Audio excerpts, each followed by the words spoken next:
और इसी बीच बड़ी खबर, एसआईआर के खिलाफ याचिकाओं पर सुप्रीम कोर्ट में सुनवाई होगी। तमिलनाडु और बंगाल में एसआईआर विरोधी याचिकाएं लगाई गई। बंगाल के कई नेताओं की सुप्रीम कोर्ट में याचिका। सुप्रीम कोर्ट ने चुनाव आयोग से इस पर जवाब तलब किया है। आज अहम सुनवाई इस पर होनी है। तमिलनाडु बंगाल में याचिका दाखिल की गई है। बंगाल के भी कई नेताओं की तरफ से सुप्रीम कोर्ट में अर्जी दायर की गई।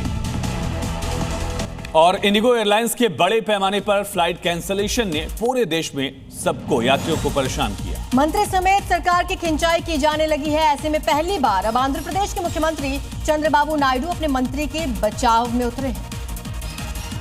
आंध्र प्रदेश के मुख्यमंत्री चंद्रबाबू नायडू ने इंडिगो संकट पर पहली प्रतिक्रिया देते हुए साफ किया कि भारी संख्या में उड़ान रद्द होने की वजह सरकारी नीतियां नहीं, बल्कि एयरलाइन की खराब क्रू रोस्टर मैनेजमेंट है।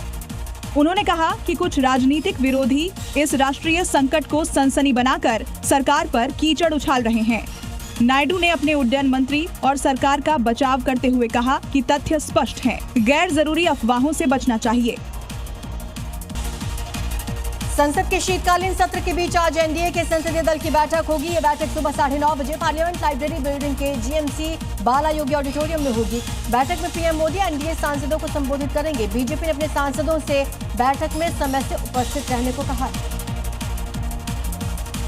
लोकसभा के बाद आज राज्यसभा में वंदे मातरम की 150वीं वर्षगांठ पर बहस पर चर्चा होगी। बीजेपी की ओर से गृह मंत्री दोपहर 1 बजे चर्चा की शुरुआत करेंगे। चर्चा का समापन बीजेपी के राष्ट्रीय अध्यक्ष जेपी नड्डा करेंगे, जो राष्ट्रीय गीत की 150 वर्ष की यात्रा को रेखांकित करेंगे। लोकसभा में लंबे वक्त से लंबित चुनाव सुधारों पर आज से 2 दिवसीय महत्वपूर्ण बहस शुरू होने जा रही है। इस चर्चा की शुरुआत लोकसभा में नेता प्रतिपक्ष राहुल गांधी करेंगे। बता दें, मॉनसून सत्र से ही विपक्ष एसआईआर पर चर्चा की मांग कर रहा था।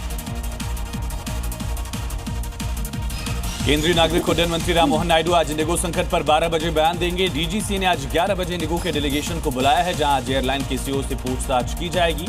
डीजीसी ने इसके लिए एक 4 सदस्यीय समिति का गठन भी किया है, जो अधिकारियों से पूछताछ करेगी।